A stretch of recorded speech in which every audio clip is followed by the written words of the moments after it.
اسے لگنے لگا کہ اگر کبھی تخت کے لیے جنگ ہوئی تو بنگال کی دولت، جنگی کشتیاں اور بڑی فوج اسے اس کے بھائیوں پر برتری دے دیں گی۔ مگر شاہ شجاع کی طاقت کے اندر ہی اس کی کمزوری چھپی تھی۔ وہ دہلی اور آگرہ سے دور تھا۔ مرکزی دربار کے امیروں کی وفاداریاں روز بدلتی تھیں، مگر شاہ شجاع ان تبدیلیوں کو دور سے دیکھ رہا تھا۔ دارا شکوہ شاہ جہاں کے قریب تھا۔ اورنگزیب جانتا تھا کہ کون سا امیر کب خریدا جا سکتا ہے، کس سردار کو کس وعدے سے ساتھ ملایا جا سکتا ہے اور کس بھائی کو کب تک زندہ رکھنا فائدہ مند ہے۔ شاہ شجاع دولت کو طاقت سمجھتا تھا، مگر تخت کی جنگ میں دولت صرف اس وقت تک طاقت رہتی ہے جب تک اسے اٹھانے والے سپاہی وفادار رہیں۔ تقریباً 20 سال تک بنگال پر حکومت کرنے کے بعد شاہ شجاع کے پاس سب کچھ تھا: صوبے، فوج، دریائی بیڑا، دولت اور خود پر اعتماد، صرف تاج نہیں تھا۔ پھر 6 ستمبر 1657 کو آگرہ سے خبر آئی۔ شاہ جہاں شدید بیمار پڑ گیا تھا، اور یہی وہ خبر تھی جس نے چاروں بھائیوں کو بیٹے سے تخت کا دعوے دار بنا دیا۔ شاہ جہاں کی بیماری کی خبر پورے مغل ہندوستان میں پھیلی، مگر کسی کو صحیح طور پر معلوم نہیں تھا کہ حقیقت کیا ہے۔ کہیں کہا گیا کہ بادشاہ مر چکا ہے، کہیں خبر پہنچی کہ وہ زندہ ہے مگر حکومت کرنے کے قابل نہیں، اور کہیں یہ افواہ پھیلی کہ دارا شکوہ اپنے باپ کی موت کو چھپا رہا ہے تاکہ فوج، خزانے اور دارالحکومت پر مکمل قبضہ کر سکے۔ اس دور میں بنگال سے آگرہ تک خبر پہنچنے میں ہفتے لگ سکتے تھے۔ ہر خط راستے میں روکا جا سکتا تھا، ہر قاصد خریدا جا سکتا تھا، اور ہر خبر کے پیچھے کسی نہ کسی کا فائدہ چھپا ہو سکتا تھا۔ شاہ شجاع کے سامنے ایک خطرناک فیصلہ تھا۔ اگر وہ شاہ جہاں کی موت کی تصدیق کا انتظار کرتا تو ممکن تھا دارا شکوہ اس دوران تخت، فوج اور خزانے پر قبضہ کر لیتا، اور اگر وہ فوراً خود کو بادشاہ قرار دیتا تو زندہ باپ کے خلاف بغاوت کا مجرم بن سکتا تھا۔ مگر شاہ شجاع جانتا تھا کہ یہ صرف وفاداری اور بغاوت کا سوال نہیں، یہ اس کی زندگی کا سوال بھی تھا۔ اگر دارا بادشاہ بن جاتا تو شاہی خون رکھنے والا ہر بھائی اس کے لیے خطرہ ہوتا، اور مغل سیاست میں تخت کے خطرات کو زیادہ دیر زندہ نہیں رکھا جاتا تھا۔ شاہ شجاع نے انتظار نہ کرنے کا فیصلہ کیا۔ نومبر 1657 کے آخر میں راج محل میں دربار سجایا گیا۔ شاہ شجاع نے بادشاہی القابات اختیار کیے اور خود کو مغل سلطنت کا حکمران قرار دے دیا۔ اس اعلان کے بعد واپسی کا راستہ بند ہو چکا تھا۔ اب وہ صرف شاہ جہاں کا بیٹا جب بنگال کا صوبے دار نہیں رہا تھا، وہ تخت کا دعوے دار تھا۔ اس نے فوج جمع کی، خشکی پر سپاہی، گھوڑے، توپیں اور ہاتھی آگے بڑھے، جبکہ گنگا میں جنگی کشتیاں خوراک اور اسلحہ لے کر ان کے ساتھ چلنے لگیں۔ شاہ شجاع کو یقین تھا کہ مشرق سے آنے والی اس طاقت کو روکنا آسان نہیں ہوگا، مگر دارا شکوہ خود میدان میں نہیں آیا۔ اس نے اپنے بیٹے سلیمان شکوہ کو شاہ شجاع کے مقابلے کے لیے بھیجا۔ اس کے ساتھ تجربہ کار راجپوت کمانڈر راجہ جے سنگھ بھی تھا۔ فروری 1658 میں بنارس کے قریب بہادر پور کے میدان میں دونوں فوجیں ٹکرائیں۔ یہ شاہ شجاع کی تخت کے لیے پہلی بڑی جنگ تھی، اور یہی اس کی پہلی بڑی شکست بن گئی۔ اس کی فوج منتشر ہوئی، قیمتی سامان اور شاہی پڑاؤ دشمن کے ہاتھ لگا، اور شاہ شجاع کو گنگا کے راستے واپس بنگال کی طرف جانا پڑا۔ مگر وہ ابھی ختم نہیں ہوا تھا۔ وہ بنگال پہنچا، اپنی باقی فوج جمع کی، اور کچھ عرصے بعد دارا شکوہ کے ساتھ ایک معاہدہ ہو گیا۔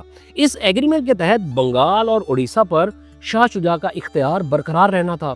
چند ماہ کے لیے ایسا لگا کہ شاید وہ تخت کی جنگ سے نکل گیا ہے۔ اس نے اپنا صوبہ بچا لیا تھا، خزانہ اب بھی اس کے پاس تھا، فوج مکمل طور پر ختم نہیں ہوئی تھی۔ مگر جب شاہ شجاع مشرق میں اپنی طاقت دوبارہ جمع کر رہا تھا، مغرب میں اورنگزیب پورا کھیل بدل چکا تھا۔ اس نے دارا کی فوج کو شکست دی، آگرہ پر قبضہ کیا، شاہ جہاں کو قلعے تک محدود کر دیا، اور اپنے اتحادی مراد بخش کو بھی گرفتار کر لیا۔ چند ماہ پہلے تک 4 بھائی تخت کے دعوے دار تھے، اب دارا بھاگ رہا تھا، مراد قید تھا، شاہ جہاں بے اختیار ہو چکا تھا، اور تخت کے 2 بڑے دعوے دار باقی تھے، اورنگزیب اور شاہ شجاع۔ دارا کی شکست کے بعد شاہ شجاع کے سامنے 2 راستے تھے۔ وہ اورنگزیب کو بادشاہ تسلیم کر کے بنگال میں خاموشی سے بیٹھ جاتا، یا اپنی باقی طاقت کے ساتھ تخت کے لیے آخری جنگ لڑتا۔ پہلا راستہ محفوظ دکھائی دیتا تھا، مگر مراد بخش کا انجام شاہ شجاع کے سامنے تھا۔ مراد نے اورنگزیب کے ساتھ مل کر دارا کے خلاف جنگ لڑی تھی، مگر جیسے ہی اس کی ضرورت ختم ہوئی اورنگزیب نے اسے گرفتار کر لیا۔ شاہ شجاع جانتا تھا کہ اس کی فوج، دولت اور شاہی خون ہمیشہ اورنگزیب کے لیے خطرہ رہیں گے۔ وہ آج معاف کیا جا سکتا تھا مگر کل قید بھی کیا جا سکتا تھا، اس لیے اس نے جنگ کا انتخاب کیا۔ یہ فیصلہ صرف تاج کی خواہش نہیں تھا، اس میں خوف بھی شامل تھا۔ شاہ شجاع شاید یہ سمجھتا تھا کہ بادشاہ بن کر ہی وہ زندہ رہ سکتا ہے۔ اس نے ایک مرتبہ پھر اپنی فوج تیار کی۔ اس کے پاس جنگی ہاتھی، توپ خانہ، گھڑ سوار اور بنگال کی دولت تھی۔ دوسری طرف اورنگزیب کے پاس بڑی فوج کے ساتھ ایسے تجربہ کار کمانڈر بھی تھے جو صرف میدان نہیں، لوگوں کی وفاداریاں بدلنے کا فن بھی جانتے تھے۔ ان میں سب سے اہم میر جملہ تھا۔ 5 جنوری 1659 کو خجوا کے میدان میں دونوں بھائی آمنے سامنے کھڑے تھے۔ ایک طرف اورنگزیب تھا جس نے ابھی تخت حاصل کیا تھا مگر پورے ہندوستان پر اس کی گرفت مکمل نہیں ہوئی تھی۔ دوسری طرف شاہ شجاع تھا جس کے لیے یہ جنگ تخت سے زیادہ سروائیول کی جنگ بن چکی تھی۔ اگر اورنگزیب اس میدان میں ہار جاتا تو دارا کے باقی حامی دوبارہ اٹھ سکتے تھے، ناراض راجپوت سردار بغاوت کر سکتے تھے اور وہ مغل امیر جو ابھی خاموش تھے شاہ شجاع کے ساتھ آ سکتے تھے۔ یعنی خجوا کی جنگ صرف 2 بھائیوں کے درمیان نہیں تھی، اس دن مغل تخت کا مستقبل طے ہونا تھا۔ جنگ توپوں کی آواز سے شروع ہوئی، میدان میں بارود کا دھواں پھیلنے لگا، ہاتھی آگے بڑھے، گھڑ سواروں نے حملے کیے۔ کچھ وقت کے لیے شاہ شجاع کی فوج نے اورنگزیب کی صفوں پر شدید دباؤ ڈالا، مگر ابتدائی طاقت کو آخری فتح میں بدلنا الگ بات تھی۔ اورنگزیب نے اپنی صفوں کو ٹوٹنے سے بچایا، اس نے محفوظ دستوں کو آگے کیا اور توپ خانے کا دباؤ شاہ شجاع کے مرکز پر بڑھا دیا۔ جنگ طول پکڑتی گئی، شاہ شجاع کے ہاتھیوں کی ترتیب ٹوٹنے لگی، گھڑ سوار بکھرنے لگے۔ پھر میدان میں یہ تاثر پھیل گیا کہ شاہ شجاع کی فوج پیچھے ہٹ رہی ہے۔ پرانی جنگوں میں شکست ہمیشہ دشمن کی تلوار سے شروع نہیں ہوتی تھی، کبھی ایک افواہ ہی پوری فوج کو توڑ دیتی تھی۔ کمانڈر مارا گیا، ہاتھی واپس مڑ گیا، توپ خانہ چھن گیا، فلاں سردار میدان چھوڑ گیا۔ خجوا میں بھی جیسے ہی سپاہیوں کو لگا کہ جنگ ہاتھ سے نکل رہی ہے، صفیں بکھرنے لگیں۔ کچھ سپاہی بھاگ گئے، کچھ نے ہتھیار ڈال دیے اور کچھ شاہ شجاع کے ساتھ مشرق کی طرف نکل گئے۔ شاہ شجاع اس میدان میں نہ مارا گیا نہ گرفتار ہوا، مگر اس دن اس کا بادشاہ بننے کا سب سے مضبوط موقع ختم ہو گیا۔ وہ بنگال کی طرف واپس جا رہا تھا لیکن اورنگزیب اسے دوبارہ فوج جمع کرنے کا موقع دینے کے لیے تیار نہیں تھا۔ اس نے شاہ شجاع کے پیچھے صرف سپاہی نہیں بھیجے، اس نے میر جملہ کو بھیجا۔ اور اب شروع ہونے والی جنگ میں کوئی ایک میدان نہیں تھا، اس جنگ میں شاہ شجاع کے قدموں کے نیچے سے پوری زمین کھینچ لی جانی تھی۔ خجوا کے بعد شاہ شجاع کی حیثیت بدل چکی تھی، وہ دہلی کی طرف بڑھنے والا بادشاہ نہیں تھا، وہ اپنے ہی صوبے کی طرف واپس جاتا ہوا ایک شکست خوردہ شہزادہ تھا۔ اسے امید تھی کہ بنگال پہنچ کر وہ دریاؤں، قلعوں اور اپنی پرانی سیاسی طاقت کی مدد سے میر جملہ کو روک لے گا۔ کبھی دریا دونوں فوجوں کے درمیان دیوار بن جاتا، کبھی شاہ شجاع کی کشتیاں راستہ روک دیتی، کبھی وہ ایک شہر چھوڑ کر اگلی مضبوط جگہ پر پہنچ جاتا۔ مگر میر جملہ صرف فوج کے ساتھ اس کا تعاقب نہیں کر رہا تھا، وہ شاہ شجاع کے ارد گرد موجود لوگوں کو بھی اس سے الگ کر رہا تھا۔ مقامی سرداروں کو اندازہ ہونے لگا کہ اورنگزیب اب صرف تخت کا دعوے دار نہیں رہا، وہ مغل بادشاہ بن چکا ہے۔ ایک ہارے ہوئے شہزادے کا ساتھ دینا اب وفاداری نہیں، اپنے خاندان اور جاگیر کو خطرے میں ڈالنا تھا۔ ہر نئی پسپائی کے ساتھ شاہ شجاع کی طاقت کم ہوتی گئی۔ کوئی سردار اپنی زمین بچانے کے لیے اورنگزیب کے ساتھ ہو گیا، کوئی افسر سمجھ گیا کہ جنگ ختم ہو چکی ہے، کوئی سپاہی تنخواہ نہ ملنے پر الگ ہو گیا اور کوئی شاہ شجاع کے خزانے سے اپنا حصہ لے کر خاموشی سے غائب ہو گیا۔ شاہ شجاع کے پاس اب بھی دولت تھی مگر دولت کم ہو رہی تھی، اس کے پاس اب بھی وفادار تھے مگر ان کی تعداد گھٹ رہی تھی۔ وہ جانتا تھا کہ بنگال کا موسم اور دلدلی راستے میر جملہ کی فوج کو روک سکتے ہیں، لیکن میر جملہ رکا نہیں، وہ آہستہ آہستہ شاہ شجاع کے تمام محفوظ راستے بند کرتا گیا۔ اپریل 1660 تک حالات اس مقام پر پہنچ چکے تھے کہ شاہ شجاع تانڈا کے قریب گھیرے جانے کے خطرے سے دوچار تھا۔ نئی فوج کھڑی کرنا تقریباً ناممکن ہو چکا تھا، بڑے سرداروں کی وفاداری ٹوٹ چکی تھی اور میر جملہ اتنا قریب پہنچ گیا تھا کہ اگلی شکست کے بعد شاید فرار کا راستہ بھی باقی نہ رہتا۔ یہاں شاہ شجاع کو پہلی مرتبہ ماننا پڑا کہ دہلی کا تخت اب اس کی پہنچ سے نکل چکا ہے۔ لیکن اب سوال تخت کا نہیں تھا، اس کے ساتھ اس کی بیویاں تھیں، بیٹے اور بیٹیاں تھیں، چھوٹے بچے تھے، شاہی حرم کی عورتیں تھیں، محافظ، ملازم اور وہ خاندان تھے جنہوں نے اورنگزیب کی معافی قبول کرنے کی بجائے اس کے ساتھ رہنے کا فیصلہ کیا تھا۔ اور ان سب کے درمیان خزانے کے وہ صندوق بھی تھے جن میں سونا، چاندی، زیورات اور دوسری قیمتی چیزیں موجود تھیں۔ وہی خزانہ جس نے کبھی شاہ شجاع کو بادشاہ بننے کا حوصلہ دیا تھا، اب اس کے فرار کو مشکل بنا رہا تھا۔ ایک اکیلا شخص جنگل میں غائب ہو سکتا ہے، ایک پورا شاہی دربار نہیں۔ شاہ شجاع چاہتا تو چند گھڑ سواروں کے ساتھ نکل سکتا تھا، مگر خاندان کو ساتھ لے جانے کے لیے پالکیاں، کشتیاں، خدمتگار، خوراک اور محافظ درکار تھے۔ خزانے کے صندوق الگ رفتار کم کر رہے تھے۔ شاہ شجاع کے سامنے اب دو ہی راستے تھے، وہ اپنے خاندان اور خزانے کو چھوڑ کر اپنی جان بچاتا یا سب کو ساتھ لے کر ہندوستان سے نکلنے کی کوشش کرتا۔ اس نے دوسرا راستہ چنا۔ یہاں تخت کی جنگ ختم ہو گئی اور ایک باپ کی اپنے خاندان کو بچانے کی آخری کوشش شروع ہوئی۔ وہ سفر جس کی منزل مکہ تھی۔ شاہ شجاع ہمیشہ کے لیے کسی جنگل میں چھپنا نہیں چاہتا تھا، اس کا منصوبہ مکہ جانے کا تھا۔ وہاں پہنچ کر شاید وہ کچھ عرصہ گزارتا اور پھر ایران یا عثمانی سلطنت کے کسی دربار کا رخ کرتا۔ ایک مغل شہزادے کو وہاں سیاسی پناہ، مالی مدد یا کم از کم محفوظ زندگی مل سکتی تھی، مگر بنگال سے مکہ تک پہنچنے کے لیے جہاز اور محفوظ بندرگاہ درکار تھی۔ اور شاہ شجاع کو ایک ایسے حکمران کی ضرورت تھی جو اورنگزیب کے دباؤ کے باوجود اسے آگے جانے دے۔ اس نے اراکان کے بادشاہ ساندا تھمودا سے رابطہ کیا۔ اراکان بنگال کے جنوب مشرق میں واقع ایک ساحلی سلطنت تھی۔ اس کا دارالحکومت خلیج بنگال کی تجارت سے جڑا ہوا تھا۔ روایت کے مطابق اراکانی بادشاہ نے شاہ شجاع کو عارضی پناہ دینے اور بعد میں مکہ جانے کے لیے جہاز فراہم کرنے کا وعدہ کیا۔ شاہ شجاع کے لیے یہ وعدہ زندگی کی آخری امید تھا۔ 6 اپریل 1660 کو وہ اپنے خاندان اور باقی قافلے کے ساتھ تاندا سے روانہ ہوا۔ 12 اپریل کو وہ ڈھاکہ پہنچا۔ یہ وہی علاقہ تھا جہاں کبھی اس کے حکم سے سرکاری فیصلے ہوتے تھے، جہاں اس کے افسر اس کے سامنے کھڑے ہوتے تھے اور جہاں اس کے دور کی عمارتیں اس کی طاقت کی گواہی دیتی تھیں۔ مگر اب وہ ڈھاکہ میں حکمران بن کر نہیں آیا تھا، وہ اپنا صوبہ چھوڑنے آیا تھا۔ 6 مئی کو قافلہ ڈھاکہ سے نکلا۔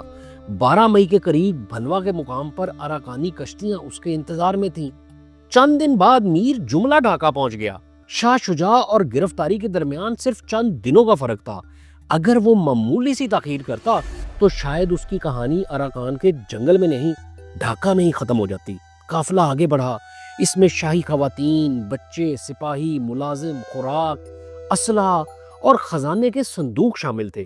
یہ کسی شکست خوردہ سپاہی کا فرار نہیں تھا، یہ ایک پوری شاہی دنیا کی نقل مکانی تھی۔ خزانے کی اصل مقدار آج معلوم نہیں۔ کچھ روایتیں چند صندوقوں کا ذکر کرتی ہیں، کچھ سونے اور زیورات سے لدے جانوروں کا۔ بعد کی داستانوں نے اس خزانے کو بہت بڑھا چڑھا کر بھی پیش کیا، مگر اتنا واضح ہے کہ شاہ شجاع خالی ہاتھ اراکان نہیں پہنچا تھا۔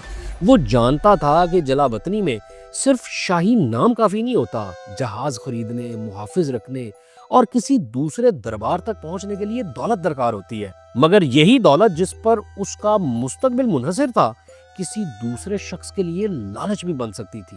اگست 1660 میں شاہ شجاع کا قافلہ ماروکیو پہنچ گیا۔ پیچھے اورنگزیب کی فوج رہ گئی تھی، سامنے ایک بادشاہ تھا جس نے حفاظت اور جہاز کا وعدہ کیا تھا۔ شاہ شجاع نے شاید پہلی مرتبہ سکون کا سانس لیا ہوگا۔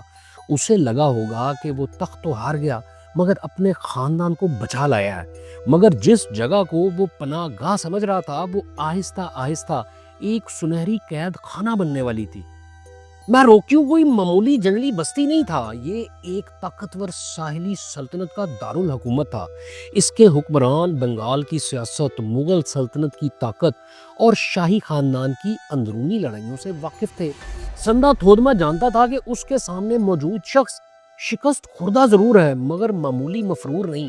وہ شاہ جہان کا بیٹا تھا، اس کے ساتھ تربیت یافتہ سپاہی تھے، اس کے پاس دولت تھی اور حالات بدلنے کی صورت میں وہ دوبارہ مغل تخت کا دعوے دار بن سکتا تھا۔ شروع میں شاہ شجاع کا احترام کیا گیا، اسے اور اس کے خاندان کو شہر کے قریب رہائش دی گئی۔ یقین دلایا گیا کہ سمندر کا موسم بہتر ہوتے ہی مکہ جانے کے لیے جہاز فراہم کر دیے جائیں گے۔ شاہ شجاع کے پاس انتظار کے سوا اور کوئی آپشن نہیں تھا۔ بارشوں اور خراب سمندر میں طویل سفر خطرناک ہو سکتا تھا۔ چند ہفتوں کی تاخیر معمول کی بات تھی، مگر چند ہفتے گزر گئے، پھر ایک مہینہ، پھر دوسرا، اور جہاز نہیں آیا۔ ہر مرتبہ کوئی نئی وجہ سامنے آتی، کبھی موسم خراب تھا، کبھی جہاز تیار نہیں تھا، کبھی انتظامات مکمل نہیں ہوتے تھے۔ پہلے شاہ شجاع نے اسے واقعی تاخیر سمجھا، پھر بہانہ، اور آخر کار اسے احساس ہونے لگا کہ شاید جہاز کبھی آنے والا ہی نہیں۔ وہ ایک ایسی سلطنت کے اندر تھا جہاں اس کے پاس اپنی بندرگاہ نہیں تھی، اپنی کشتی نہیں تھی، اور میزبان کی اجازت کے بغیر باہر نکلنے کا کوئی محفوظ راستہ نہیں تھا۔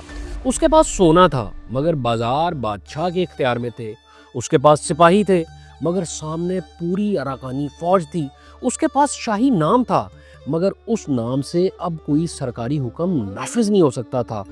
دھیرے دھیرے اس کے لوگوں کی نقل و حرکت پر نظر رکھی جانے لگی، ضروری سامان حاصل کرنا مشکل ہونے لگا، اراکانی اہلکار اس کے قافلے کے افراد اور خزانے کے متعلق زیادہ سوال کرنے لگے۔ شاہ شجاع مہمان کم اور نگرانی میں رکھا گیا قیدی زیادہ محسوس ہونے لگا۔ ساندہ تھمودما کا رویہ کیوں بدلا؟ اس سوال پر تاریخی روایتیں ایک جیسی نہیں مگر زیادہ تر کہانیاں دو چیزوں کے گرد گھومتی ہیں: شاہ شجاع کا خزانہ اور اس کی ایک بیٹی۔ ایک روایت کے مطابق تھمودما نے جب شاہ شجاع کے ساتھ آنے والی دولت دیکھی تو اس کی نیت بدل گئی۔ یہ صرف چند زیورات نہیں تھے، یہ ایک ایسے شہزادے کی باقی دولت تھی جس نے تقریباً 20 سال تک مغل سلطنت کے امیر ترین علاقوں میں حکومت کی تھی، اور اب اس دولت کی حفاظت کرنے والی کوئی سلطنت موجود نہیں تھی۔ شاہ شجاع کے پاس چند 100 وفادار ضرور تھے مگر ایسی فوج نہیں تھی جو اراکان کے بادشاہ کو خوفزدہ کر سکے۔ اورنگزیب خود شاہ شجاع کا دشمن تھا۔ اگر اراکانی بادشاہ اس کے خزانے پر قبضہ کر لیتا تو ہندوستان سے شاید کوئی اس دولت کا حساب مانگنے نہ آتا، مگر خزانہ حاصل کرنا اتنا آسان بھی نہیں تھا۔ شاہ شجاع زندہ تھا، اس کے بیٹے موجود تھے، اس کے ساتھ مسلح وفادار تھے، اور میروکیوں میں آباد بنگالی اور مسلمان اسے ایک شاہی شخصیت کے طور پر دیکھ سکتے تھے۔ ایک زندہ مغل شہزادہ اراکانی دربار کے لیے کسی بھی وقت خطرہ بن سکتا تھا۔ دوسری روایت کے مطابق تھمودما شاہ شجاع کی ایک بیٹی سے شادی کرنا چاہتا تھا۔ یہ درخواست صرف شادی کی خواہش نہیں تھی، اس رشتے سے اراکانی بادشاہ خود کو شاہ جہان کے خاندان سے جوڑ سکتا تھا، شاہ شجاع کے خاندان کو اپنے دربار کے قابو میں لا سکتا تھا، اور ایک مغل شہزادی کے ذریعے اپنی سیاسی حیثیت بڑھا سکتا تھا۔ مگر شاہ شجاع نے انکار کر دیا۔ وہ شخص جو کچھ عرصہ پہلے تک خود کو ہندوستان کا بادشاہ سمجھتا تھا، اپنی بیٹی کو میزبان کے حرم میں بھیجنے کے لیے تیار نہیں تھا۔ شاید اسے یہ رشتہ اپنے خاندان کی شان کے خلاف محسوس ہوا، شاید اسے اب بھی یقین تھا کہ وہ عارضی مہمان ہے اور جلد مکہ روانہ ہو جائے گا، یا شاید اسے سمجھ آ چکی تھی کہ شادی کی درخواست کے پیچھے اس کے خاندان اور خزانے کو مکمل طور پر قابو کرنے کا ارادہ چھپا ہے۔ اصل وجہ جو بھی تھی، دونوں کے درمیان موجود ظاہری احترام ختم ہونے لگا، جہاز کا وعدہ بھلا دیا گیا، شاہ شجاع کی نگرانی بڑھ گئی، اس کے سپاہیوں کو محدود کیا جانے لگا، اور اب یہ واضح تھا کہ اراکانی بادشاہ اسے آزادانہ طور پر ملک چھوڑنے نہیں دے گا۔ شاہ شجاع بھی اپنا خزانہ حوالے کر کے خاموشی سے قید ہونے کے لیے تیار نہیں تھا۔ تخت ہارنے کے بعد اس کے پاس صرف خاندان، چند وفادار اور یہی دولت باقی تھی۔ خزانہ چلا جاتا تو مکہ کا راستہ بھی ختم ہو جاتا، کسی دوسرے دربار تک پہنچنے کی امید بھی ختم ہو جاتی، اور وہ مکمل طور پر تھمودما کے رحم و کرم پر آ جاتا۔ اسی دوران اراکانی دربار تک ایک خطرناک خبر پہنچی۔ دعویٰ کیا گیا کہ شاہ شجاع اپنے مسلح وفاداروں اور شہر میں موجود ناراض لوگوں کی مدد سے بادشاہ کے خلاف کارروائی کی تیاری کر رہا ہے۔ کیا شاہ شجاع واقعی اراکانی تخت پر قبضہ کرنا چاہتا تھا؟ یہ واضح نہیں، اس کے پاس چند سو تھکے ہوئے اور جلاوطن افراد تھے، سامنے ایک پوری ریاست تھی۔ اس کے لوگ شہر کے راستوں سے ناواقف تھے اور ان کے ساتھ خواتین، بچے اور قیمتی سامان بھی موجود تھا۔ ممکن ہے شاہ شجاع نے صرف فرار کا منصوبہ بنایا ہو، ممکن ہے وہ اپنے خاندان اور خزانے کو بچانے کے لیے کسی بندرگاہ تک پہنچنا چاہتا ہو، اور یہ بھی ممکن ہے کہ اراکانی دربار نے اسی تیاری کو بغاوت قرار دے کر حملے کا جواز بنا لیا ہو۔ مگر حقیقت اب اہم نہیں رہی تھی۔ تھمودما کو شاہ شجاع کے خلاف طاقت استعمال کرنے کا بہانہ مل چکا تھا۔ 7 فروری 1661 کی رات اراکانی سپاہیوں نے شاہ شجاع کے ٹھکانے کی طرف پیش قدمی شروع کر دی اور پھر مہروکیوں میں آگ بھڑک اٹھی۔ اس رات جو کچھ ہوا اس کی مکمل اور ایک جیسی ڈیٹیل کسی ایک مستند عینی شاہد نے محفوظ نہیں کی، مگر زیادہ تر روایتیں ایک بات پر متفق ہیں: شاہ شجاع اور اراکانی بادشاہ کے درمیان معاملہ کھلی دشمنی میں بدل چکا تھا۔ جب اراکانی سپاہی شاہ شجاع کے ٹھکانے کی طرف بڑھے تو اس کے وفاداروں نے مزاحمت کی۔ مہروکیوں کی تنگ گلیوں میں تصادم شروع ہو گیا۔ شاہ شجاع کے پاس محدود افراد تھے، مگر گلیوں میں بڑی فوج ایک ساتھ آگے نہیں بڑھ سکتی تھی، اس لیے اس کے سپاہی کچھ دیر مقابلہ کر سکتے تھے، مگر ان کے پیچھے صرف سپاہی نہیں تھے، وہاں خواتین تھیں، بچے تھے، ملازم تھے، زخمی لوگ تھے اور خزانے کے صندوق تھے۔ اگر شاہ شجاع اکیلا ہوتا تو شاید چند گھڑ سواروں کے ساتھ کسی راستے سے نکل جاتا، مگر اسے اپنے پورے خاندان کو آگ، شور اور حملہ آور سپاہیوں کے درمیان سے نکالنا تھا۔ اسی دوران شہر میں آگ پھیل گئی۔ آگ کس نے لگائی؟ ایک روایت کے مطابق شاہ شجاع کے لوگوں نے خود مختلف مقامات پر آگ لگائی تاکہ دھوئیں اور افراتفری میں فرار کا راستہ بن سکے۔ دوسری صورت یہ ہو سکتی ہے کہ لڑائی کے دوران عمارتوں میں آگ لگی اور پھر پورے علاقے میں پھیل گئی۔ جو بھی ہوا، آگ نے چند لمحوں کے لیے اراکانی فوج کی ترتیب توڑ دی، مگر اس نے شاہ شجاع کے قافلے کو بھی بکھیر دیا۔ دھواں گلیوں میں بھر گیا، لوگ ایک دوسرے سے جدا ہونے لگے، کچھ وہیں پکڑے گئے، کچھ مقابلے میں مارے گئے، کچھ مختلف راستوں سے شہر سے نکلنے کی کوشش کرنے لگے۔ یہ واضح نہیں کہ شاہی خاندان کے کتنے افراد شاہ شجاع کے ساتھ باہر نکل سکے، مگر روایت کے مطابق شاہ شجاع اپنے محدود وفاداروں کے ساتھ شہر سے نکل کر جنگل کی طرف بڑھا۔ پیچھے ماروکیو جل رہا تھا، وہی شہر جہاں وہ حفاظت کی امید لے کر آیا تھا۔ وہ جہاز جس کے ذریعے اسے مکہ جانا تھا کبھی نہیں آیا۔ وہ بادشاہ جس نے پناہ دینے کا وعدہ کیا تھا اب اس کے تعاقب میں سپاہی بھیج رہا تھا، اور وہ خزانہ جسے شاہ شجاع نئی زندگی شروع کرنے کا ذریعہ سمجھتا تھا اب شاید اس کے ہاتھ سے نکل رہا تھا۔ سامنے اراکان کے گھنے جنگلات اور پہاڑیاں تھیں۔ شاہ شجاع ان راستوں سے ناواقف تھا، اس کا تعاقب کرنے والے انہی علاقوں کے رہنے والے تھے۔ شاہ شجاع کو آخری مرتبہ اپنے وفاداروں کے ساتھ جنگل کی طرف جاتے ہوئے دیکھا گیا۔ اس کے بعد تاریخی ریکارڈ اچانک ٹوٹ جاتا ہے۔ نہ کوئی ویریفائڈ خط، نہ کسی دوسرے دربار میں اس کی موجودگی کا ثبوت، نہ کوئی یقینی لاش، نہ کوئی قبر، اور یہی وہ پوائنٹ ہے جہاں ایک تاریخی واقعہ ایک مسٹری بن جاتا ہے۔ شاہ شجاع کے انجام کے بارے میں سب سے مضبوط اور زیادہ قبول کی جانے والی روایت یہ ہے کہ وہ اراکان سے زندہ نہیں نکل سکا۔ اس روایت کے مطابق اراکانی سپاہیوں نے جنگل میں اس کا تعاقب کیا۔ وہ یا تو مقابلے کے دوران مارا گیا یا گرفتار ہونے کے بعد اسے ختم کر دیا گیا۔ اس کی لاش عام لوگوں کے سامنے نہیں لائی گئی، اسے کسی شاہی اعزاز کے ساتھ دفن نہیں کیا گیا، اور اس کے نام سے ایسی کوئی قبر نہیں بنائی گئی جہاں اس کے وفادار جمع ہو سکتے۔ ایک شکست خوردہ شہزادے کی قبر بھی سیاسی خطرہ بن سکتی تھی۔ کل کوئی شخص اس کے بیٹے کے نام پر بغاوت شروع کر سکتا تھا۔ کوئی گروہ اس کی قبر کو اراکانی بادشاہ کے خلاف مزاحمت کی علامت بنا سکتا تھا۔ اس لیے ممکن ہے کہ اس کی لاش کو خاموشی سے کسی نامعلوم مقام پر دفن کر دیا گیا ہو۔ لیکن لاش اور قبر نہ ملنے کی وجہ سے دوسری کہانیاں بھی پیدا ہوئیں۔ کچھ مقامی روایتیں دعویٰ کرتی ہیں کہ شاہ شجاع اراکانی سپاہیوں سے بچ نکلا اور تریپورہ کی طرف چلا گیا، کچھ اسے منی پور تک پہنچاتی ہیں۔ ان کہانیوں میں وہ اپنی شاہی شناخت چھپا کر کسی دور علاقے میں نئی زندگی شروع کرتا ہے۔ یہ داستانیں سننے میں دلچسپ ہیں کیونکہ وہ ایک گمشدہ شہزادے کو مرنے نہیں دیتی، مگر ان کے سامنے سب سے بڑا مسئلہ ثبوت کا ہے۔ شاہ شجاع کوئی ایسا عام شخص نہیں تھا جو نیا نام اختیار کر کے آسانی سے غائب ہو جاتا۔ اس کے ساتھ خاندان، سپاہی، خادم اور معروف درباری تھے۔ اگر وہ کسی دوسری ریاست میں زندہ پہنچتا تو اس کی موجودگی چھپانا بہت مشکل ہوتا۔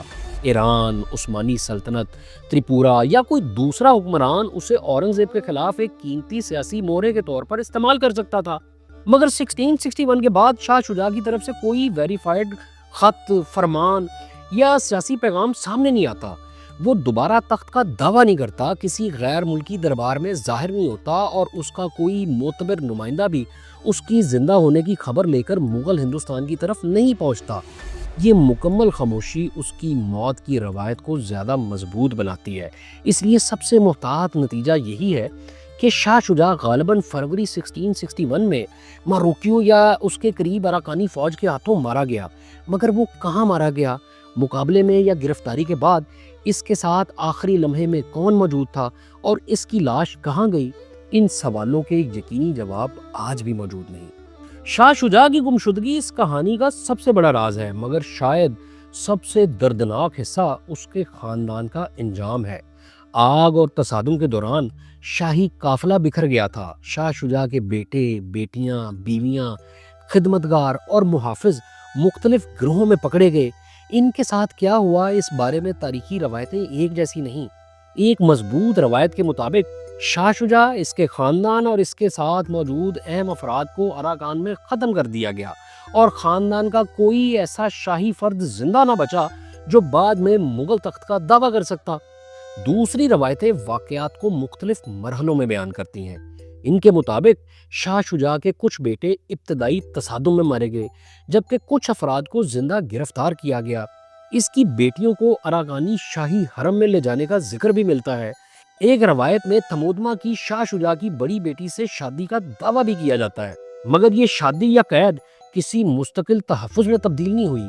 شاہ شجاع کے بیٹے جب تک زندہ رہتے اپنے باغ کے نام پر سیاسی خطرہ بن سکتے تھے۔ اس کی بیٹیاں شاہ جہان کے خاندان سے تعلق رکھتی تھیں اور اس کے وفادار سپاہی اراکانی دربار کے اندر کسی ممکنہ بغاوت کا مرکز بن سکتے تھے۔ اسی لیے بعض روایتیں بتاتی ہیں کہ بعد میں باقی خاندان کو بھی ختم کر دیا گیا۔ ان تفصیلات پر مکمل اتفاق نہیں، لیکن نتیجہ تقریباً تمام بڑی روایتوں میں ایک جیسا ہے۔ شاہ شجاع کا خاندان ایک سیاسی قوت کے طور پر زندہ نہیں بچا۔ نہ کوئی بیٹا کسی دوسرے ملک پہنچ کر اورنگزیب کے خلاف دعوے دار بنا، نہ کوئی بیٹی مغل دربار واپس پہنچی، نہ کوئی وارث بنگال میں شاہ شجاع کے نام پر کھڑا ہوا۔ چند ماہ تک یہ مغل ہندوستان کے سب سے طاقتور شاہی خاندانوں میں سے ایک تھا اور پھر اچانک پورا خاندان تاریخ کے مرکزی ریکارڈ سے مٹ گیا۔ یہ صرف چند لوگوں کا انجام نہیں تھا، یہ مغل خاندان کی ایک مکمل ممکنہ شاخ کا خاتمہ بھی تھا۔ اب آخری سوال باقی رہ جاتا ہے، وہ خزانہ کہاں گیا جسے شاہ شجاع بنگال سے اپنے ساتھ لایا تھا؟ اس خزانے کی کوئی مکمل سرکاری فہرست موجود نہیں۔ یہ معلوم نہیں کہ اس کے پاس کتنا سونا، کتنی چاندی، کتنے ہیرے یا کون سے شاہی زیورات تھے۔ اس لیے بعد کی داستانوں میں اس خزانے کو بہت بڑھا چڑھا کر پیش کیا گیا۔ کچھ لوگوں نے اسے بنگال کا پورا شاہی خزانہ قرار دیا، کچھ روایتیں اسے شاہ جہان کے دربار کے نادر جواہرات سے جوڑتی ہیں، اور کچھ مقامی کہانیاں آج بھی ایسے صندوقوں کا ذکر کرتی ہیں جو سفر کے راستے یا اراکان کے جنگلات میں کہیں چھپا دیے گئے تھے، مگر تاریخی طور پر زیادہ مضبوط امکان مختلف ہے۔ شاہ شجاع دولت کے ساتھ اراکان پہنچا تھا۔ اس دولت کے بعد تھمودما کے رویے میں تبدیلی کی روایت موجود ہے۔ ماروکیو کی آگ میں شاہ شجاع کا قافلہ بکھر گیا، اس کا خاندان قید ہو گیا، اس کے سپاہی مارے گئے یا منتشر ہو گئے، اور اس کے بعد یہ خزانہ دوبارہ کسی مغل وارث کے قبضے میں نظر نہیں آتا۔ اس لیے غالب امکان یہی ہے کہ خزانے کا بڑا حصہ اراکانی بادشاہ اور اس کے دربار کے ہاتھ لگا۔